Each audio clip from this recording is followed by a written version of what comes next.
Bem-vinda, bem-vindo ao BTC Journal, seu programa de notícias de negócios comentadas e analisadas pela equipe da BTC.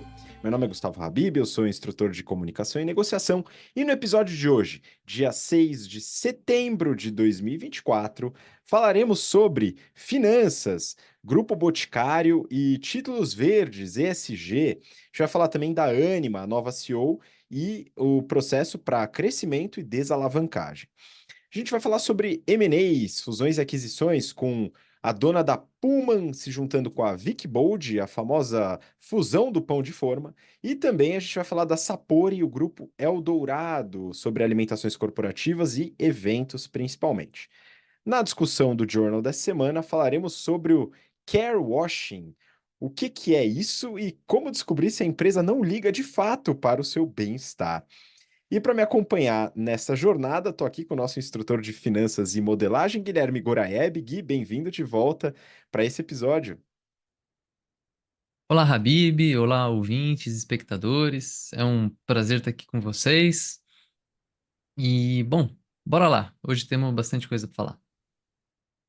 Pois é, porém eu preciso falar para você que está ouvindo a gente agora, se você estiver ouvindo até o dia 8 de setembro, a gente está com um cupom especial de desconto para comemorar a data da independência aqui do nosso querido país, tá? Então a gente está fazendo uma promoção para que você possa também trabalhar sua própria independência se desenvolvendo com a gente e fortalecendo sua carreira para poder desenvolver sua independência financeira no futuro, para poder ter mais poder de barganha na sua carreira, dentre outros benefícios que a gente tem certeza que você vai fortalecer se desenvolvendo em alguns dos nossos cursos. Esse cupom especificamente para o General Business Program, para você que está no início de carreira, que quer se desenvolver, que quer trabalhar com consultorias estratégicas, mercado financeiro, indústria, tecnologia, nas principais áreas do mercado, ou você que já atua nessas áreas e quer acelerar seu desenvolvimento, o GBP, as turmas do primeiro semestre de 2025 estão com inscrições abertas e esse cupom especialíssimo para você, que vai estar disponível aqui na descrição, nas nossas redes sociais, enfim. Acompanhe a gente para poder aproveitar esse benefício exclusivo até o dia 8 de setembro, beleza?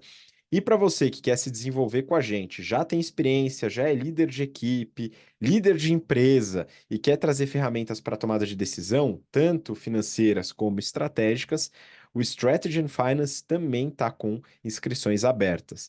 Beleza? Então, esse curso é espetacular para você que quer adicionar ferramentas de tomada de decisão na sua companhia ou na sua área.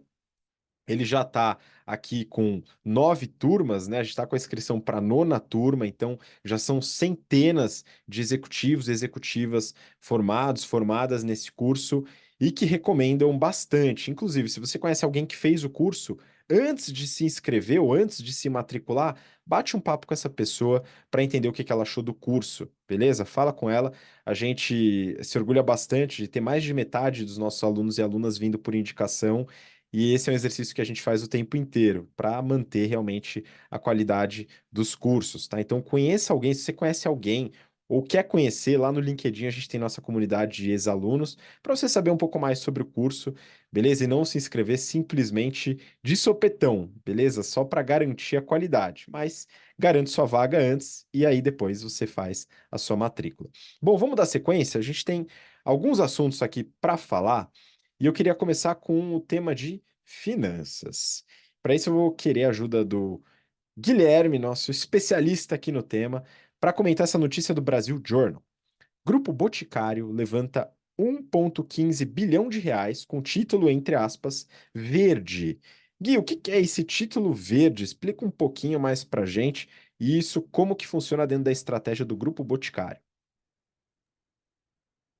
Vamos lá. Bom, o Boticário ele está crescendo, tá? E por ser sustentável, ele está pagando menos por isso.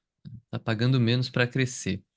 Nos próximos 4 anos, a empresa planeja investir 4,14 bilhões de reais em CAPEX para fazer a expansão das fábricas de Camaçari e São José dos Pinhais e o recém-inaugurado centro de distribuição de Cajamar.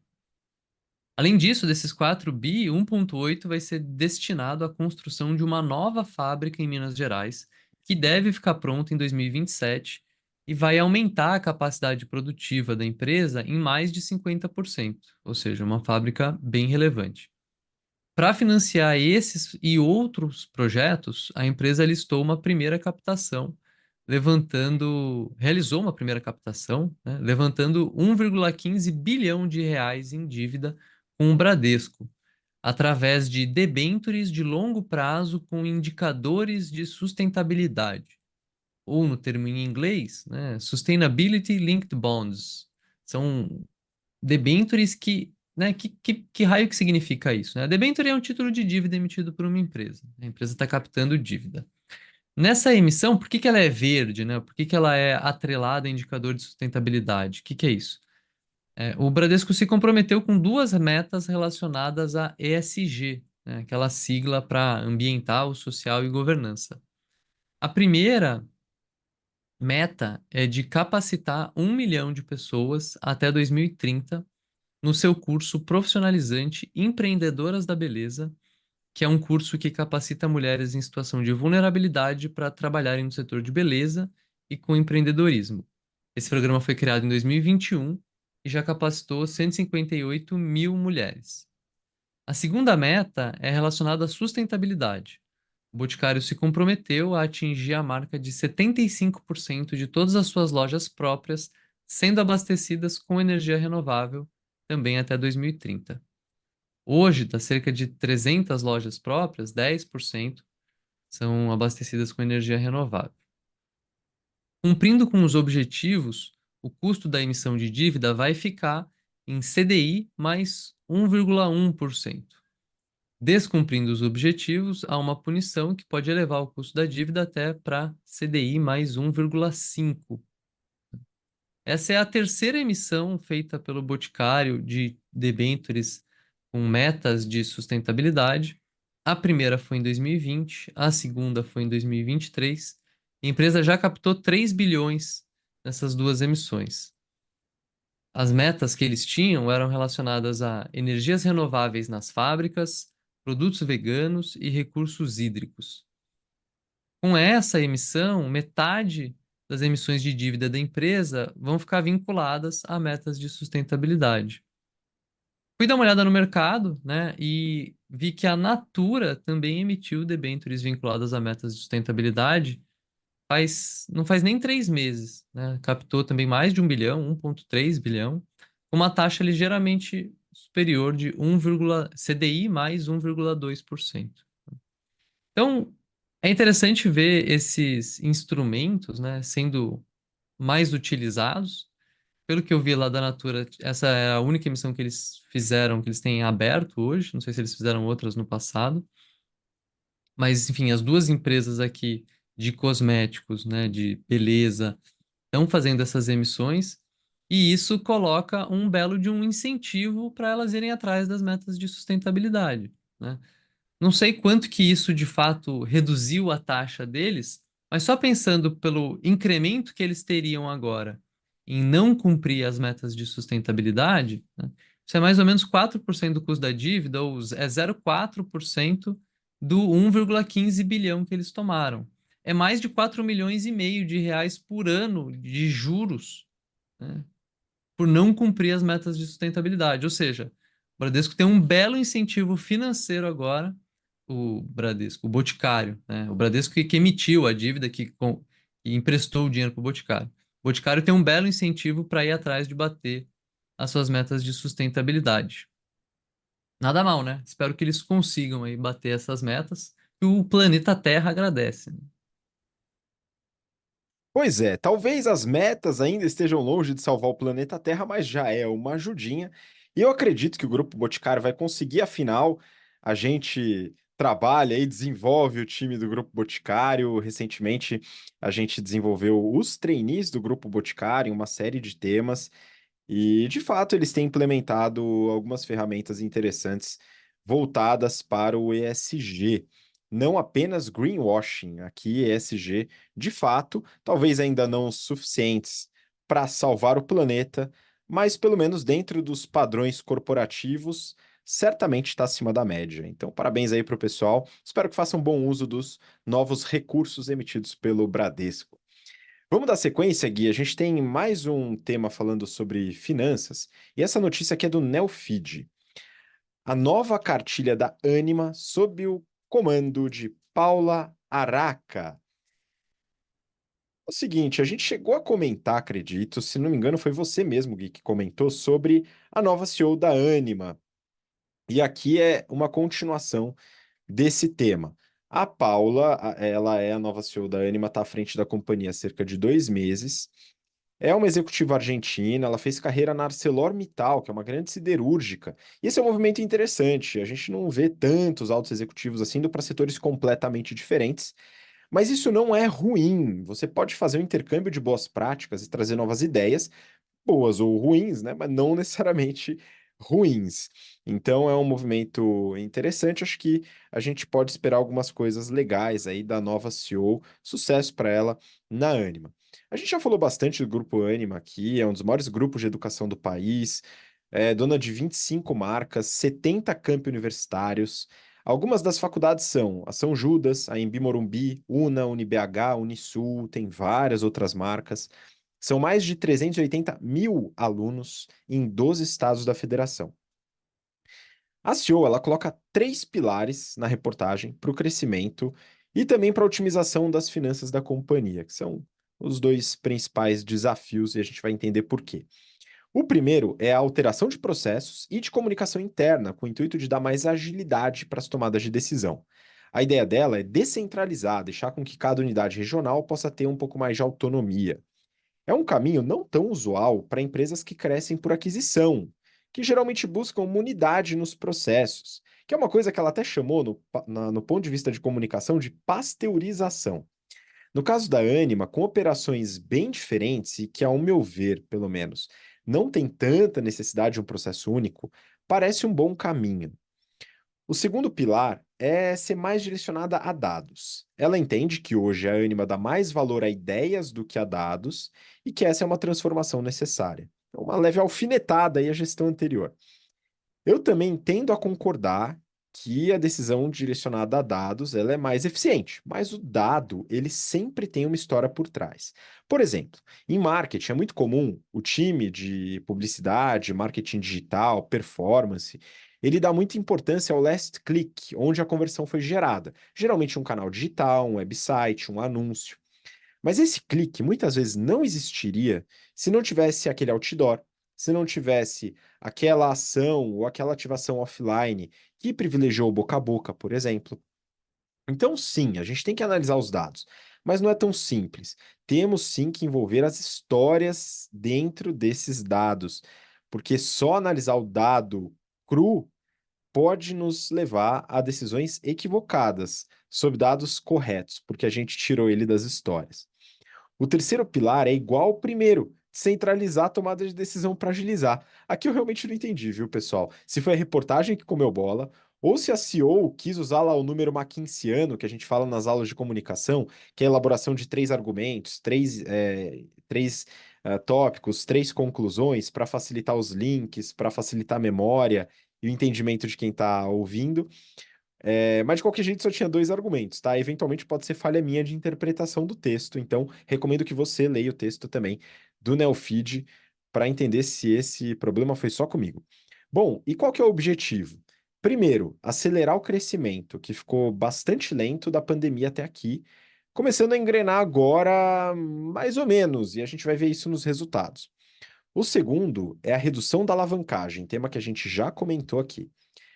A gente vai ainda conferir os resultados, mas o fato é que ela tem conseguido reduzir bastante a relação de dívida líquida sobre EBITDA. Isso tem como objetivo principal cumprir o covenant, são os requisitos aí para não ter uma punição estabelecida por autoendividamento. Outro grande benefício é a redução do custo da dívida. Em 2021, a empresa pagava na média, segundo a reportagem, CDI mais 4,5%, que é uma dívida relativamente cara. Hoje ela paga CDI mais 1,9. Falando em estratégia, a empresa, durante muito tempo, teve sua receita baseada no FIES, que é o Programa de Financiamento Estudantil do Governo Federal. assim como outros grupos de educação, não só a Ânima. Hoje, só 1,4% dos alunos entram pelo FIES, ou seja, reduziu bastante essa dependência, o que estrategicamente é positivo. Agora, o que assusta a Ânima não são os concorrentes e nem a falta de financiamento, são os substitutos. A gente está falando aqui de formas alternativas de conhecimento dentro dos streamings, principalmente. Além, claro, e associado a isso, mudanças no mercado, que afastam, em alguns casos, os jovens do curso superior. A questão é a seguinte: para que fazer 4 ou 5 anos de curso para no final você fazer algo que possa ser feito com facilidade, sem esse tipo de investimento? Tem muita gente recém-formada nas faculdades do grupo e de outros grupos que acabam indo para o mercado informal, para gig economy, principalmente Uber, freelas em áreas diferentes da formação ou que abrem um pequeno negócio. Eu, particularmente, não gosto da palavra empreendedor para isso. É comerciante, né? Abrir um CNPJ para poder trabalhar tem algum risco de capital, alguma coisa assim, mas é principalmente o tempo que é dedicado ao trabalho que nem permite a escalabilidade do negócio, porque tem que ficar com a mão na massa, tá? A mesma crítica eu faço em relação ao nome empreendedoras para as consultoras de beleza do Grupo Boticário, tá? Para mim, essa atividade não deveria ser chamada de empreendedorismo, a gente deveria dar outro nome, porque é um trabalho, né? É uma atividade mesmo. Eu acho que comerciante é um bom nome, tá? Ou revendedora também é um bom nome. Agora, empreendedor já acho que é forçar um pouquinho a barra. Na minha visão, a Ânima, ela é bastante prejudicada com a falta de planejamento da economia nacional e a criação de vagas formais em indústria, serviços sofisticados, tecnologia nacional, porque a graduação nessas e em outras instituições é feita majoritariamente para essas áreas. A gente está falando de administração de empresas, direito, engenharia, é, design de produto, enfim, várias, a própria área da saúde, né? Onde você tem uma carga horária muito grande para poder desenvolver uma atividade especializada, que em geral remunera melhor e que traz, né, uma maior recompensa, um prazer maior também na atividade, dado que você se dedicou tanto tempo para aquilo na sua graduação. Tem espaço para essas vagas? Tem algum espaço, tá? Mas muito menor do que no passado. E hoje, esses grupos, eles ainda atraem alunos que têm aquela visão de que o curso superior é garantia de bom emprego, uma romantização que infelizmente não existe mais. A minha pergunta é até quando vai durar essa ilusão, porque essa ilusão ela ainda segura resultado para a Ânima, mas se as coisas continuarem do jeito que estão, eu acho difícil que ela se sustente por muito tempo. E aqui vale só um parênteses, tá?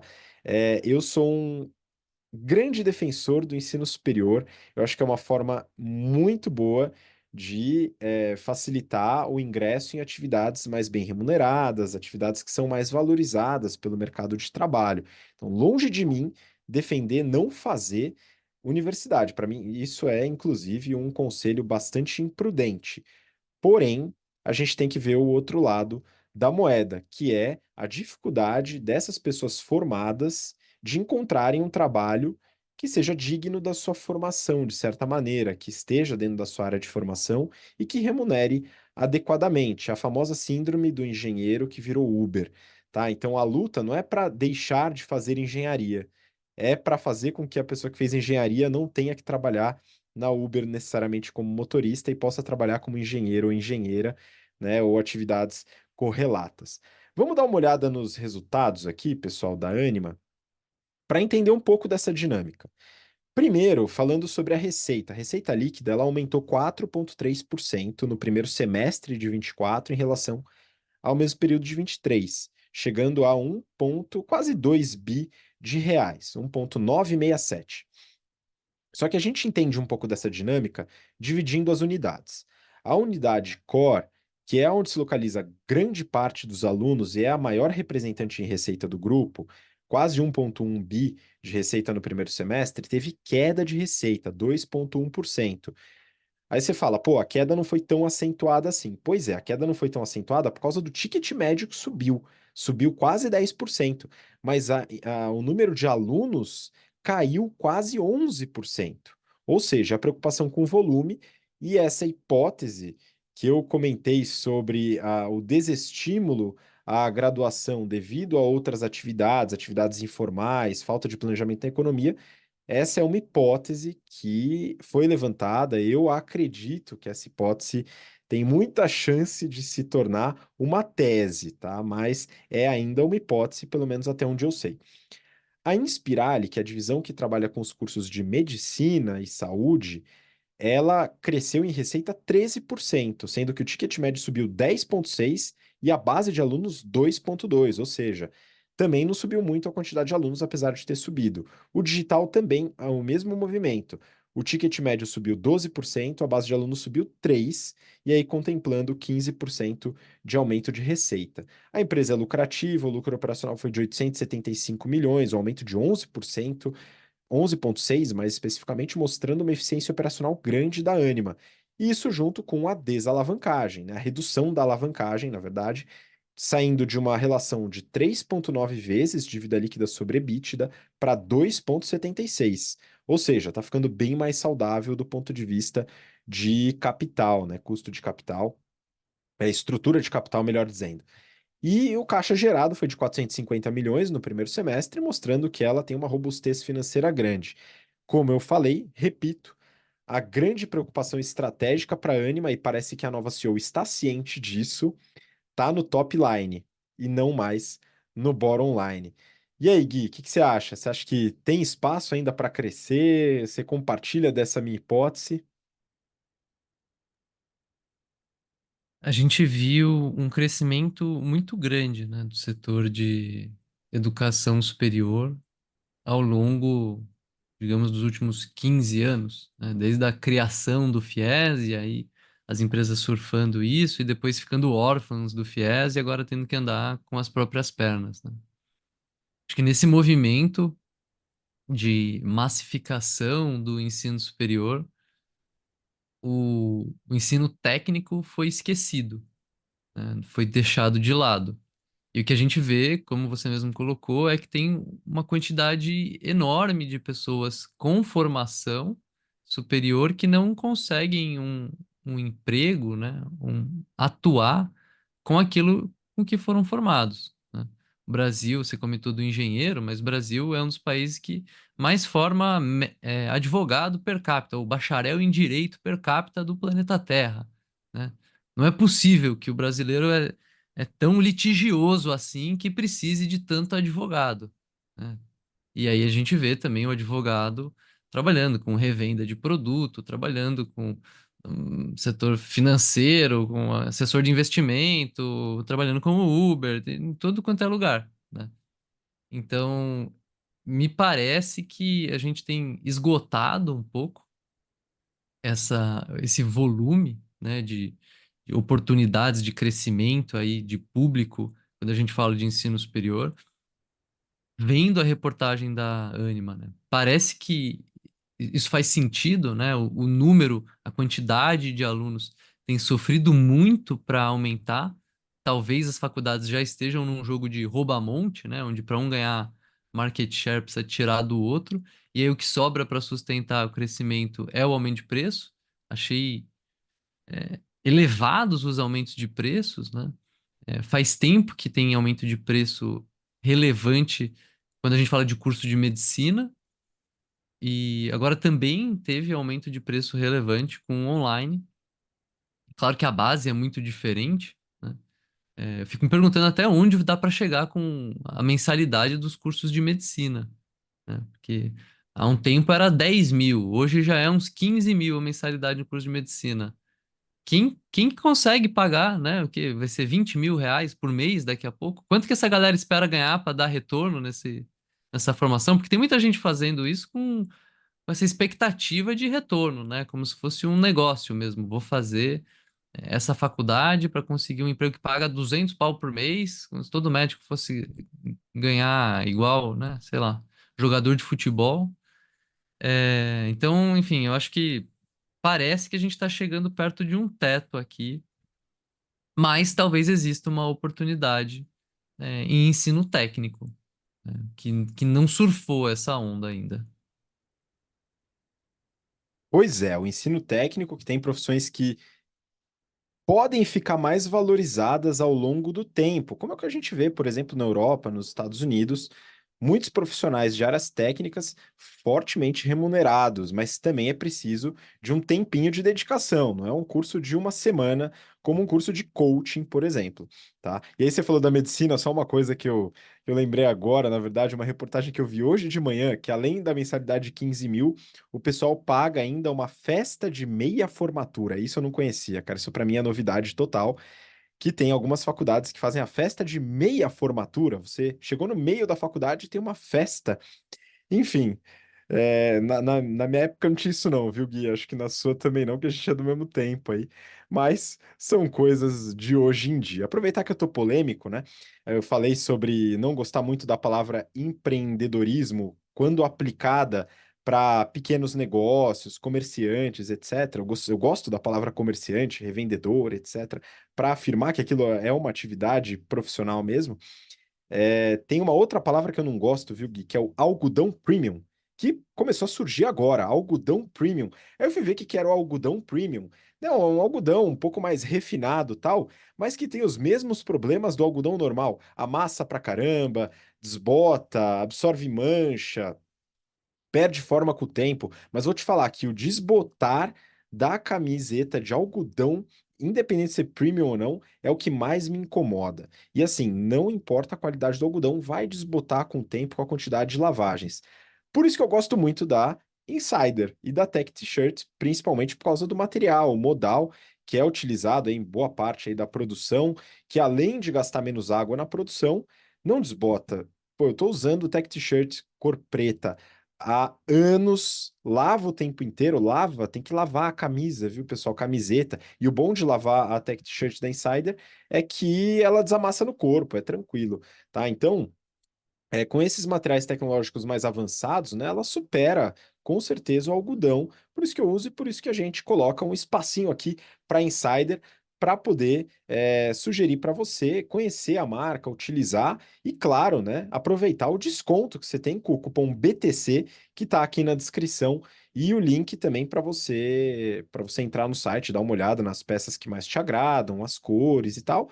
E entender como que uma camiseta pode não desbotar, desamassar no corpo, né, e manter aí uma boa aparência por um bom tempo. E a Insider ela oferece isso, tá bom? Então aproveita lá, o link tá na descrição do episódio, o cupom também. Vamos lá, Gui, vamos dar sequência. A gente precisa falar um pouco sobre fusões e aquisições. E aí eu peguei uma notícia do Neofeed. Grupo Bimbo, dono da Pullman, está perto de comprar a Vicbold.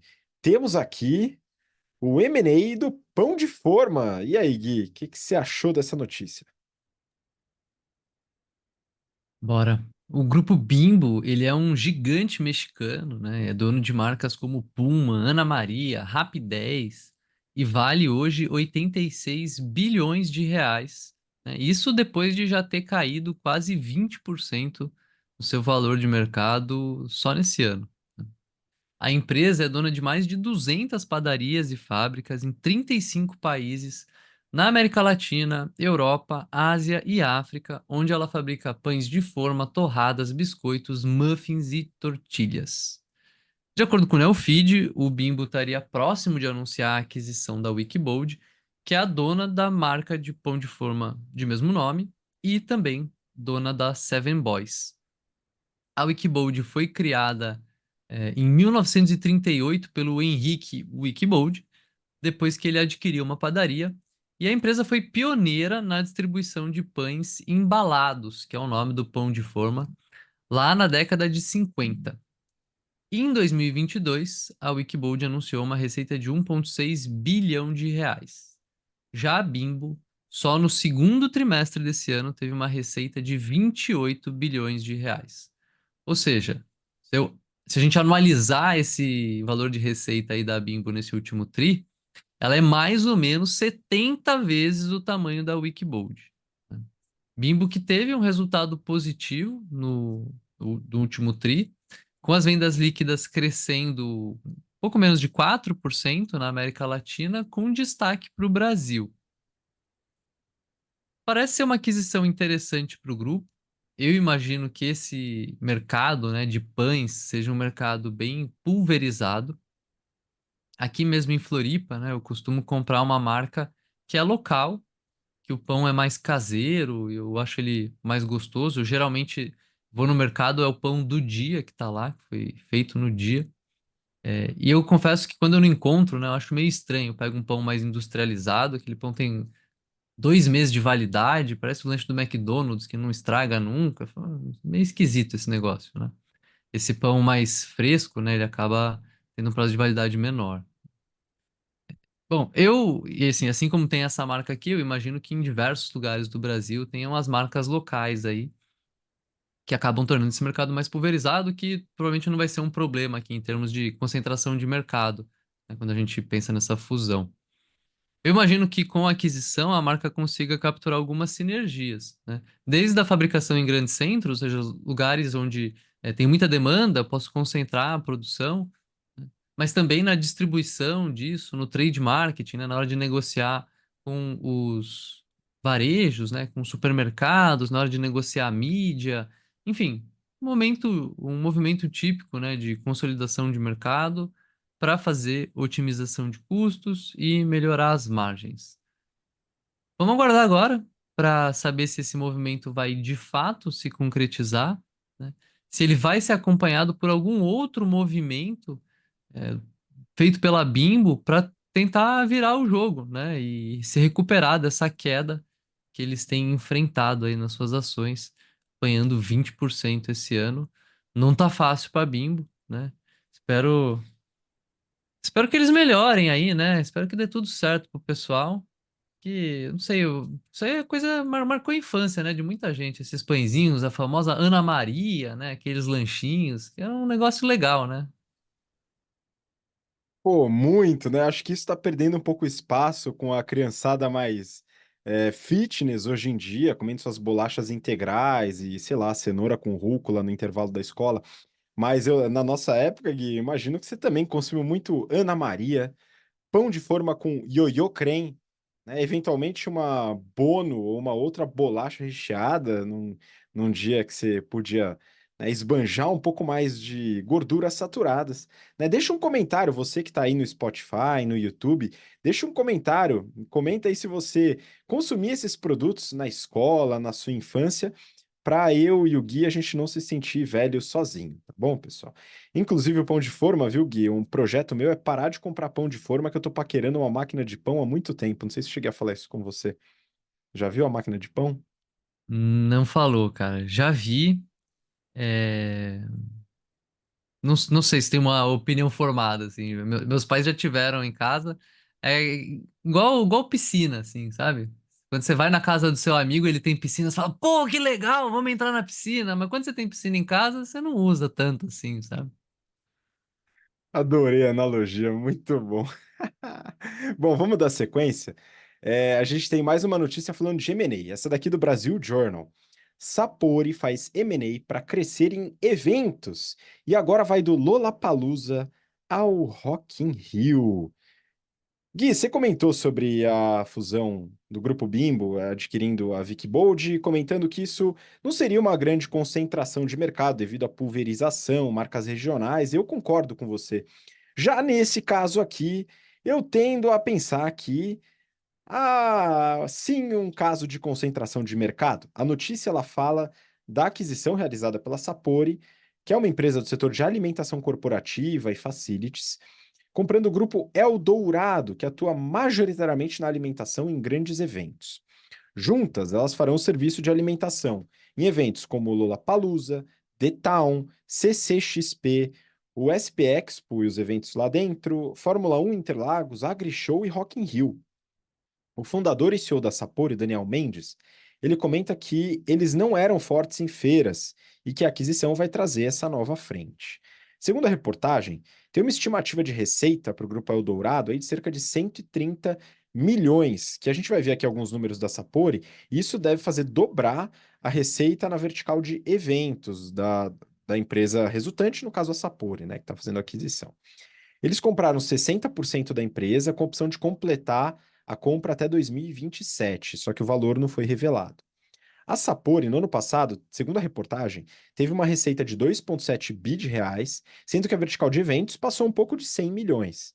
Ou seja, é pouco representativa no portfólio da Sapori mesmo. O EBITDA foi de 156 milhões e o lucro líquido foi de 95. Em 2022, o Daniel Mendes ele vendeu 19% da empresa para um fundo de private equity americano com o objetivo de preparar para o IPO. Com isso, a estratégia de crescimento inorgânico passou a dominar, e além dessa aquisição, eles devem ir atrás de outras empresas que atuam em setores como catering e facilities. O mercado ainda não está muito quente para IPOs, mas eles estão se preparando. E aqui eu acredito, né, falando um pouco sobre concentração de mercado, tema que a gente também falou na semana passada, apesar de ser uma aquisição que envolve uma frente não tão representativa hoje da Sapori, a gente vai ter uma concentração de grandes eventos, concentrando sim o mercado nos fornecedores, no caso a Sapori, mas por outro lado, a gente vai ter uma empresa resultante, né? A Sapori já é muito grande, né? Mas aqui vai ficar maior ainda no lado de compradora de alimentos para os diversos serviços que ela oferece, desde as alimentações corporativas. A minha experiência com a Sapori em alimentações corporativas e universitárias foi boa, inclusive, tá? Mas, enfim, só pela minha experiência, não posso falar de forma geral em relação à qualidade da alimentação, mas ela vai acabar concentrando as compras de alimentos em volumes altos, tá? Pelo menos através desses eventos, alimentações corporativas e alimentações universitárias. Então, aqui a gente pode sim observar alguma concentração. Não acho que concentração suficiente para alertar o CAD, como foi o caso de Pets e Cobasi, que a gente falou em episódios anteriores. Eu recomendo que você acompanhe para entender esses meandros de concentração de mercado. Tá, aqui vai ser algo um pouco mais soft, mas não tão pulverizado como a notícia que o Gui comentou agora há pouco. Vamos dar sequência, Gui? Agora a gente precisa falar sobre a discussão do BTC Journal dessa semana. A notícia que eu peguei aqui é da Exame e o título é Care Washing: 10 sinais de que a empresa onde você trabalha não liga tanto assim para o seu bem-estar. Gui, depois do greenwashing, a gente tem mais um neologismo em inglês, o carewashing. E eu queria que você explicasse um pouco o que que se passa nessa reportagem e colocasse um pouco da sua visão também. Boa. Habib, achei essa matéria estranha, né? Ela parece partir da premissa de que as empresas se importam com seus funcionários. Lá em 1970, o Milton Friedman, ganhador do Prêmio Nobel em Ciências Econômicas, cunhou em uma entrevista para a revista Time nos Estados Unidos a frase gerar lucro para os acionistas. Eu não tenho dúvida que tem líderes bons por aí, né, que se preocupam genuinamente com os seus funcionários. Mas eu suspeito que a regra na alta liderança de muitas empresas ainda seja uma mentalidade mais antiga, né? E aí eles vão lá, escutam o pessoal do RH falar de saúde, isso entra por um ouvido e sai pelo outro, né? E são raros os lugares onde a liderança está genuinamente interessada em resolver os problemas de maneira sistêmica e não apenas ficar tratando sintoma para inglês ver, né? A matéria fala sobre o care washing, que deriva do termo já mais conhecido greenwashing. O greenwashing nada mais é do que fingir que você é sustentável, né? Maquiar a empresa para ela parecer sustentável. O care washing é fingir que você se importa com o outro, você se importa com a saúde física, com a saúde mental das outras pessoas, quem trabalha na empresa, dos teus clientes, em especial quem trabalha na empresa. É aquela empresa que você já deve ter visto, que tem o selinho de ótimo lugar para trabalhar e na prática é uma máquina de moer carne. Nos Estados Unidos, uma pesquisa da Gallup aponta que em 2020, 49% dos funcionários acreditavam que as organizações realmente se importavam com o seu bem-estar. Agora, em 2024, esse número caiu para menos da metade, só 21% ainda acreditam. De acordo com Adriano Lima, as empresas têm a responsabilidade de gerar programas para orientar pessoas a se cuidarem, não apenas porque é algo bom para sua imagem, mas porque gera funcionários mais saudáveis e produtivos. eu achei curioso o produtivo no final dessa frase, né? Esse pitch me lembra o do Jim Pass, que quando virou o seu modelo para B2B, começou a vender para a empresa, o argumento que eles traziam era de que o funcionário que praticava atividade física usa menos o plano de saúde, por consequência, a empresa vai economizar com menos reajustes do plano de saúde. Esse funcionário também falta menos e é mais produtivo.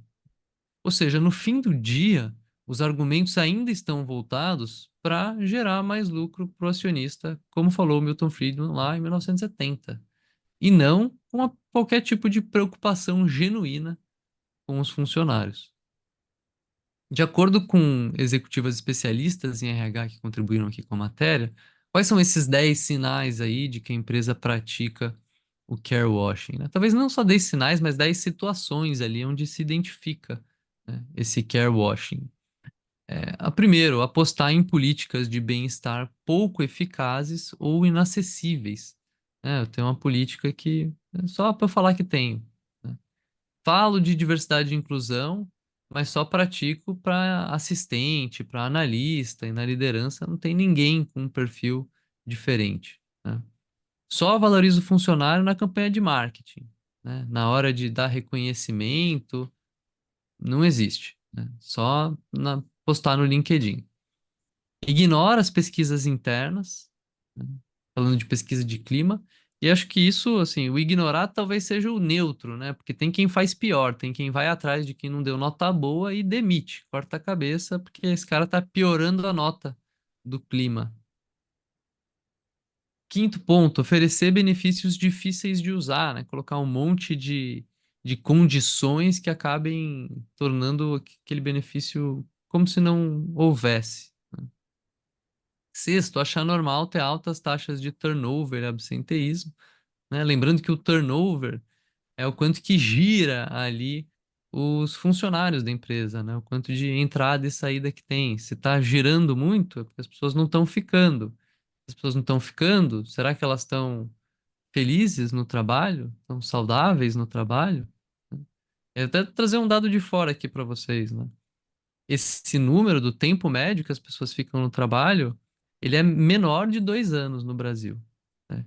E tem diminuído ao longo do tempo, e quanto mais novo você é, a tendência é que você fique menos tempo no trabalho, né? As populações mais novas têm trocado de emprego antes.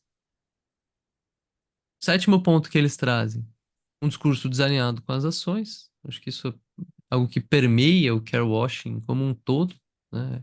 É um discurso desalinhado com as ações. Por exemplo, no oitavo ponto que eles trouxeram, valores só para inglês ver, né? Eu tenho um valor, tem um discurso, mas a prática é outra.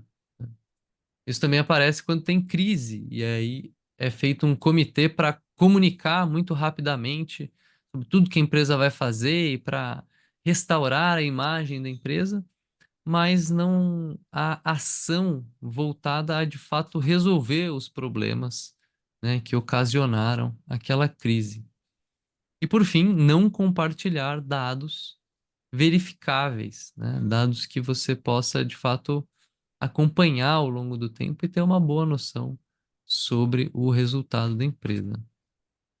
A Fabiana Borges, uma das especialistas de RH aqui da matéria, ainda trouxe uma frase que eu concordo aqui, né? Ela diz: a mudança vem de cima para baixo, com executivos que entendem o valor da liderança pelo exemplo e o impacto que suas empresas podem produzir no mercado e na sociedade, né? Concordo plenamente aqui com a Fabiana. Inclusive, tem um livro, né, é, do Frederic Laloux, que fala sobre os níveis de consciência ali das empresas, e ele diz exatamente a mesma coisa, né, que o teto da organização é o líder. Então, se o líder está com uma mentalidade de 1970, assim será em toda a empresa, porque quem tentar fazer algo diferente vai sofrer e vai ser expelido para fora da organização, né? Então, quando você tem um líder que prioriza um tema como saúde física, mental, de quem trabalha na empresa, aí sim, né, o líder aqui é o CEO, né? isso consegue ser cascateado para baixo e a empresa vai ser um lugar minimamente mais saudável para trabalhar. E tem exemplos de empresas fazendo isso, tá? Empresas mais jovens, startups, e tem inclusive vem sendo reconhecidas com premiações e tal, porque o RH tem espaço, né? Sabe o que que tem que fazer e tem espaço porque o CEO permite. É isso que precisa. Habib, o que que você conta sobre esse tema?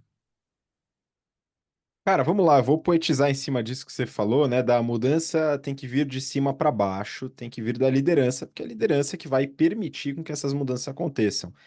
Eu vou adicionar um ponto.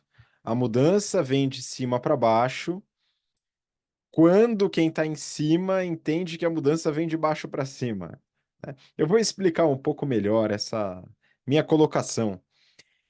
O primeiro grande ponto que transforma o care washing em care de verdade, né? Ou seja, parar de simplesmente balela e realmente realizar uma política que traga bem-estar para os funcionários, se importe com isso de verdade, é ouvir os funcionários na implementação das políticas. No primeiro ponto, que você colocou ali, políticas, benefícios superficiais e tal, ele dá o exemplo de yoga e meditação.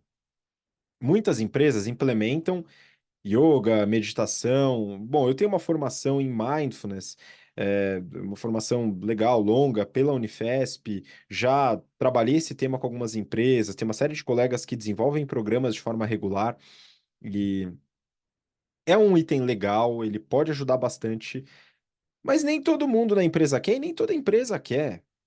Será que os funcionários da empresa, eles querem um benefício de meditação ou será que eles querem uma mesa de ping-pong? Ou será que eles querem um happy hour toda sexta-feira? É importante a gente ouvir o que os funcionários têm interesse ali. Então, para cuidar do que o funcionário tem de interesse, a gente precisa ouvi-lo primeiro, né? Então, parte de uma boa liderança que está preocupada com o cuidar de verdade, ouvir antes de implementar da própria cabeça as políticas que considera ser as mais benéficas. Aqui envolve benefícios de esporte, benefícios de saúde mental, de entretenimento, dentre outras coisas. Então, esse é o primeiro ponto que eu considero muito relevante. Ela não deve ser imposta de cima para. Ela vai ser exercida de cima para baixo, como você comentou, Gui, mas ela não deve ser criada de cima para baixo. Quem está em cima deve incentivar as políticas que quem está embaixo sugere, ou prefere. É o feedback 360, de certa maneira. Então, esse é o primeiro ponto. O segundo ponto está relacionado às métricas. E aqui o seu comentário sobre a frase icônica do Milton Friedman, né, que a responsabilidade social da empresa é gerar lucro, a partir daí tudo meio que vai automático. A gente sabe que isso não acontece na vida real, mas é uma frase que permeia muito a tomada de decisão estratégica das companhias também em relação a recursos humanos, gente, gestão, toda a parte de benefícios e bem-estar dos funcionários. E a métrica, ela faz toda a diferença. Então, é exatamente o que você colocou, eu concordo plenamente. A pessoa colocar um benefício de saúde associado a uma métrica de produtividade, ela já distorce aquele benefício como sendo bem-estar. Então, as empresas precisam saber trabalhar com métricas não financeiras ou não voltadas para a estratégia do negócio quando lidam com esse tipo de coisa. Tem várias métricas que podem ser utilizadas aqui. NPS é uma das métricas que pode ser utilizada junto aos funcionários. A própria pesquisa de clima é uma métrica que pode ser utilizada, mas métricas voltadas para entender o bem-estar dos funcionários. E não métricas que, no fundo, vão gerar o retorno financeiro. E aí, com os colegas lá de mindfulness, meditação, o pessoal fala, pô, muitas vezes a gente acaba tendo problema na hora de vender o treinamento, o programa, porque a empresa quer saber se aquilo vai dar retorno, né? Se a gente vai ter alguma melhoria que pode ser mensurada e tal. E assim, fica a dica aqui, tá? Um bom instrutor ou uma boa instrutora de mindfulness nunca promete resultados mensuráveis. Nunca, beleza? Porque isso é absolutamente equivocado do ponto de vista científico, lidando com uma turminha pequena dentro de uma empresa. tá? Tem as análises científicas, tem todas as pesquisas que envolvem uma grande quantidade de pessoas, um espaço amostral relevante. E aí sim, você pode compartilhar as pesquisas. É que muitas vezes a empresa não liga para a pesquisa, ela quer saber se você vai conseguir cumprir com uma promessa de melhoria ali dentro da empresa. E isso não, você não deve fazer, tá? Se isso for feito por algum profissional, é um profissional não muito qualificado, ok? Nesse sentido. Então tem que tomar alguns cuidados. De qualquer maneira, criar métricas que sejam voltadas para a aquisição do bem-estar e não que no fim da linha vão gerar algum lucro, vão trazer produtividade, melhoria de tempo, etc, etc.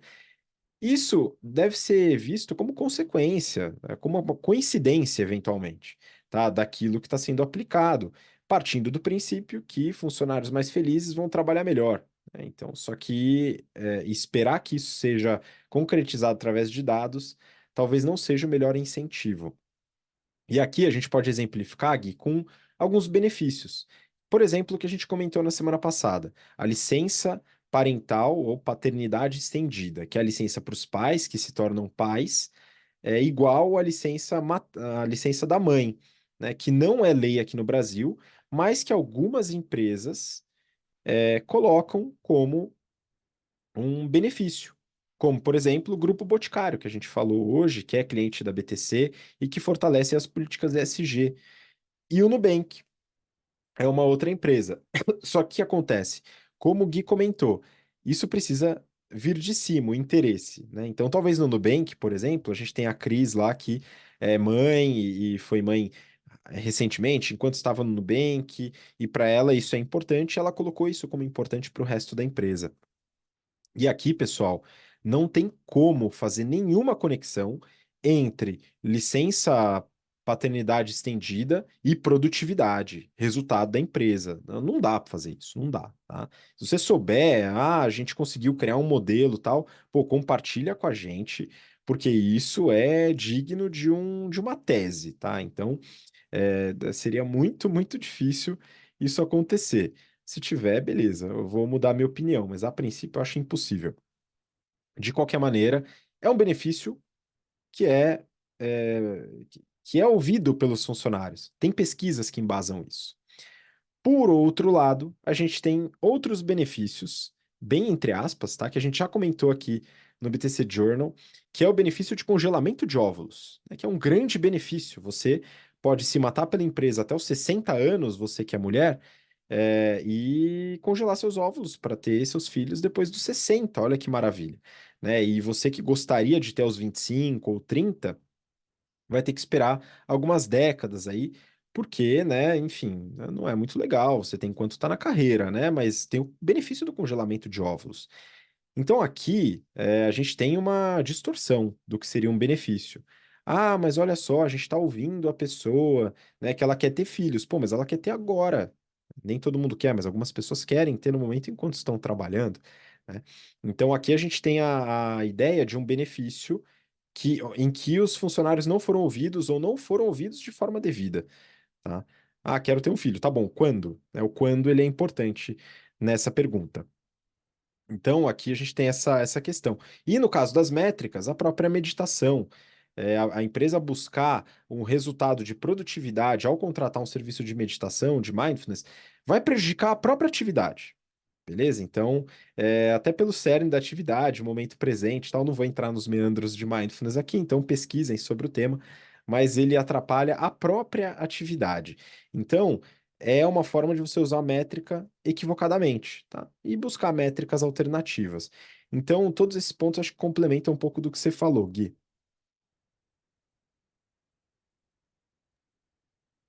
Boa.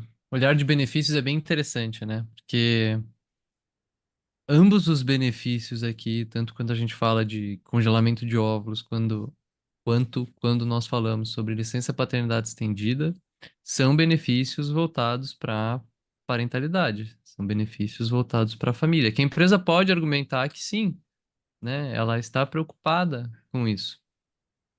Ambos são benefícios que vão custar algum dinheiro para a empresa, né? Mas em um deles eu tô sugerindo ou incentivando, né, que a pessoa priorize a empresa em primeiro lugar, a carreira acima de qualquer coisa, por um bom período de tempo, né? Alguns anos aí, vai saber quando, até quando, né? E no outro eu tô dizendo, não, trabalho não. A tua vida vai além do trabalho, vai lá ser pai, não tem problema, né?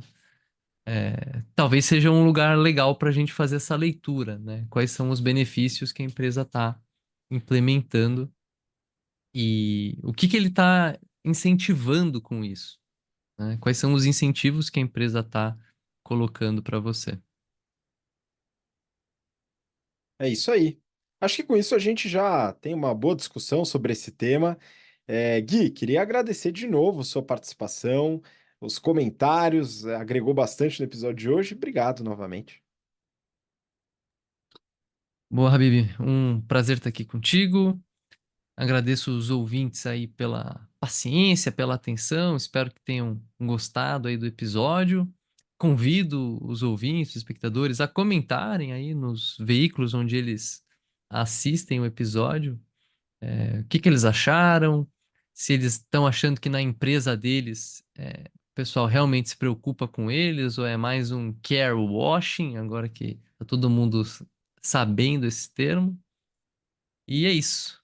Nos vemos na próxima.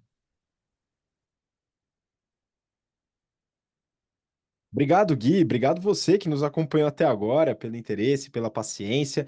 Deixa um comentário e deixa sugestões de temas que você gostaria que a gente trabalhasse aqui no BTC Journal, que a gente coloca aí na pauta nos próximos episódios. Um grande abraço, até lá. Tchau, tchau.